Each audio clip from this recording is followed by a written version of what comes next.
Welcome back to Broken Electronics. I'm Lee, and I'm so glad you could take the time today to join me for this little video adventure. And this video is, in fact, going to focus on one of my latest acquisitions, my newest, at least to me, Mac Pro.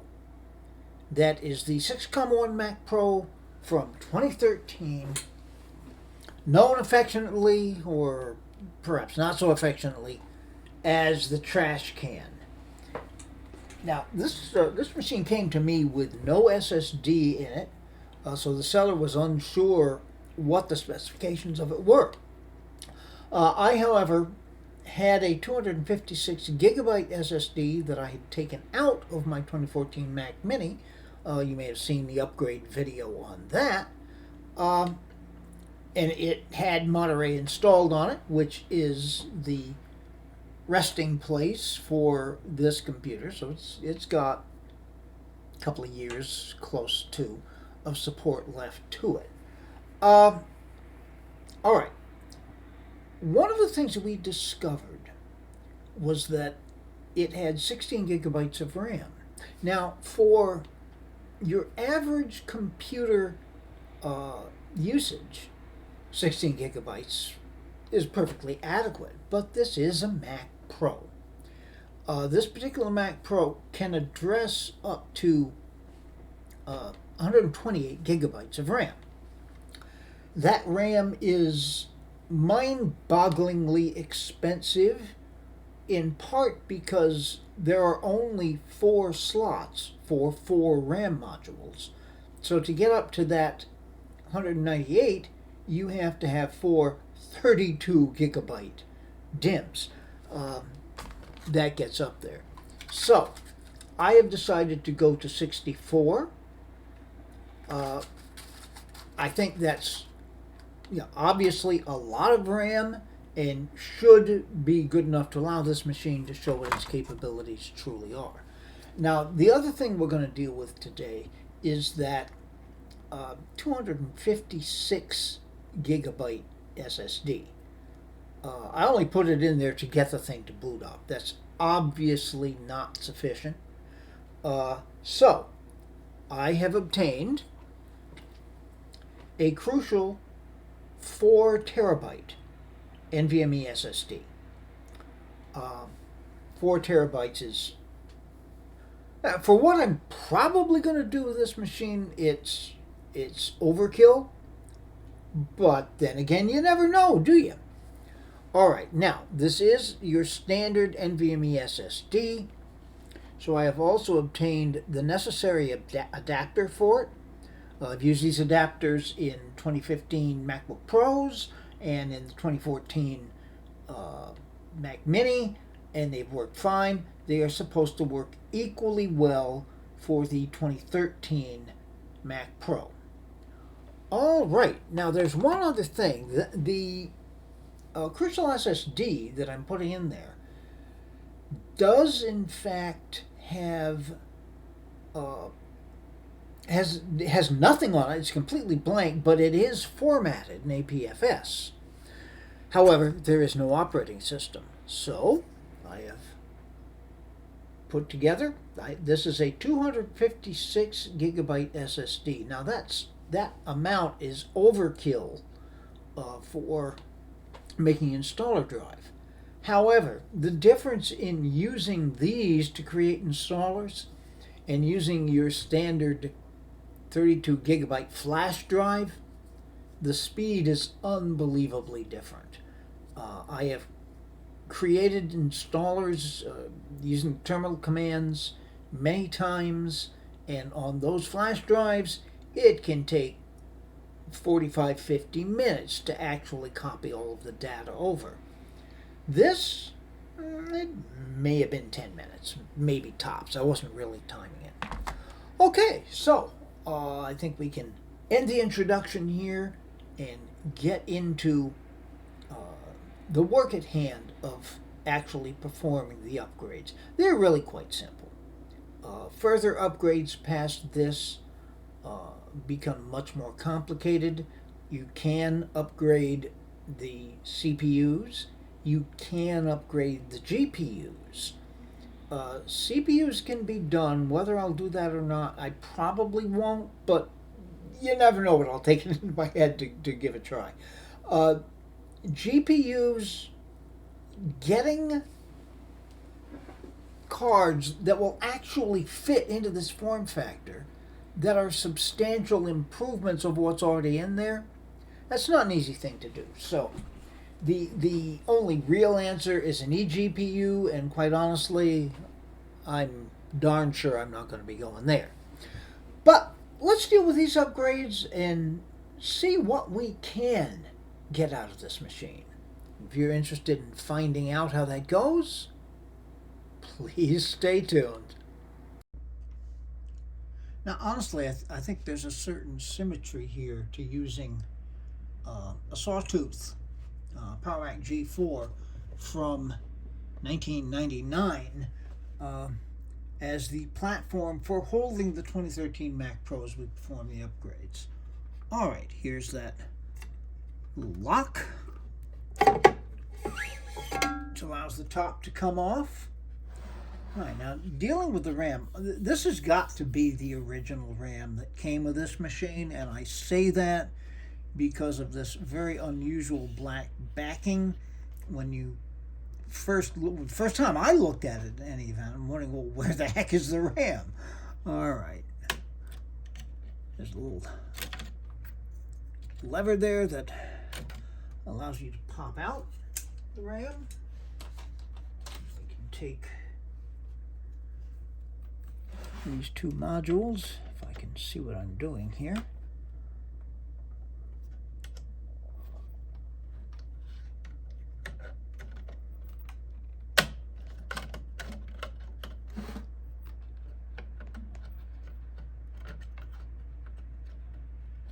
And this often happens. It came out a lot easier than they're going in. All right. It's not in. That's not in. Okay. We've gotten into the guides. And that's it. All right. Take the other one.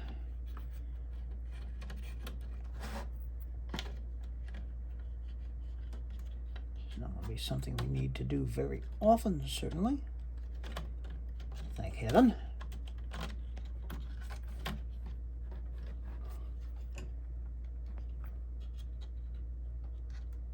Okay, it seems to be in there securely. And we can close that back up. The RAM installed. Repeat the process over on this side. There's that. There's that. It's backwards from the way the first was. All right. I haven't given myself a very good light to work here. Okay. Getting the hang of this. Okay, and up here,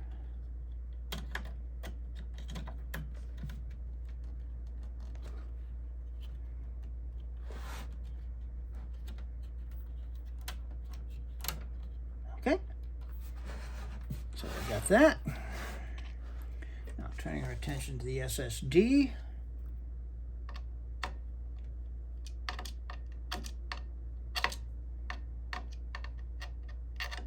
Yeah, I would have been, I don't know if I turn it here so I can see it a little better. There we go.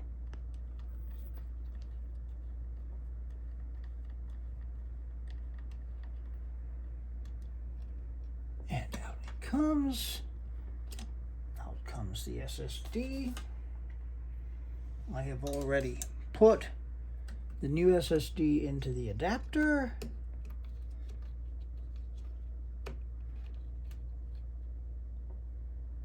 Okay, that does fit. And the problem here, of course, we do not have a magnetized screwdriver. Surprised, did I fix it there?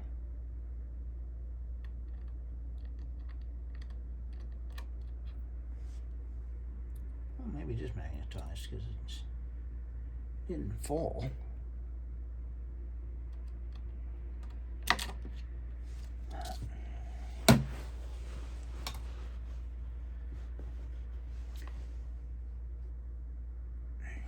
Unfortunately, you can't get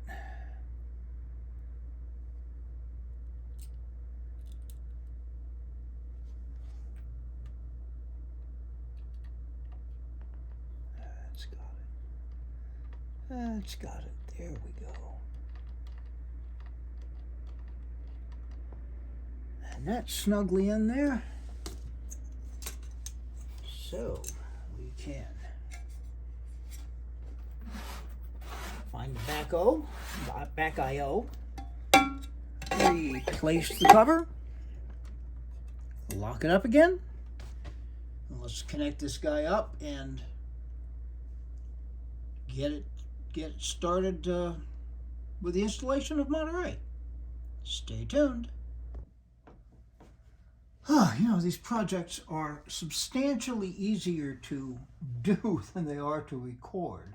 Okay, the Mac Pro is hooked up. I've just hit the power button. It should boot up into the installer since there's nothing else for it to boot to. There's the chime.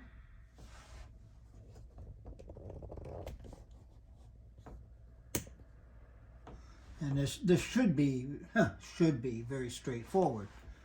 I thought that kind of thing before. All right, we have life in the screen.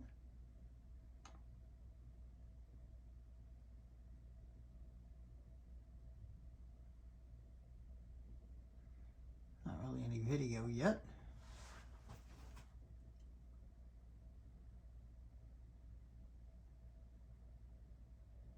There we go.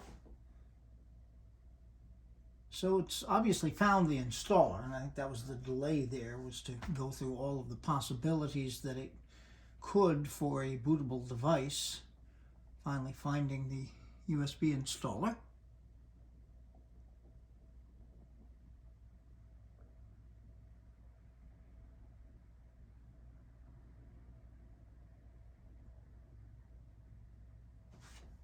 Okay.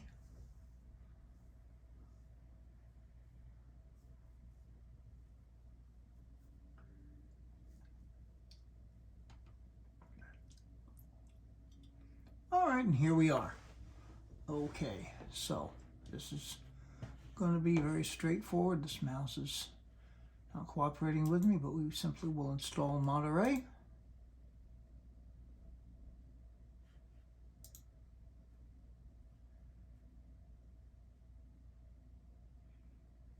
Oh, wonderful, we're beach balling.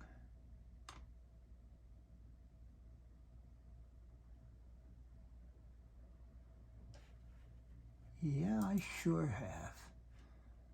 Okay. Oh, I've still got the iMac G5 backup drive connected to the FireWire port. FireWire port on the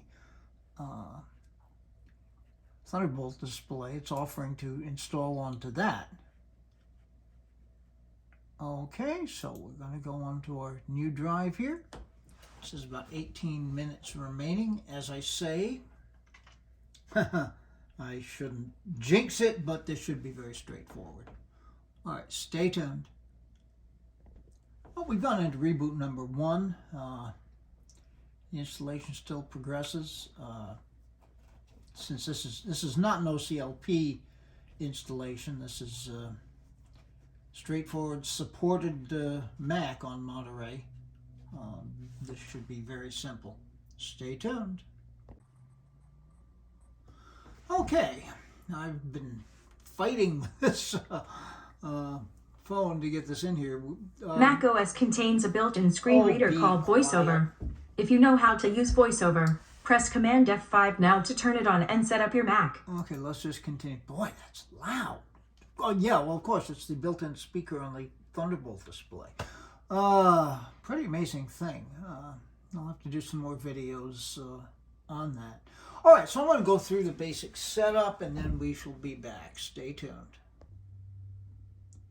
Well, time has passed. Actually, it's the next day. When last I left you, I believe we had just started going through the basic setup. I had originally planned to set the machine up as a new Mac and then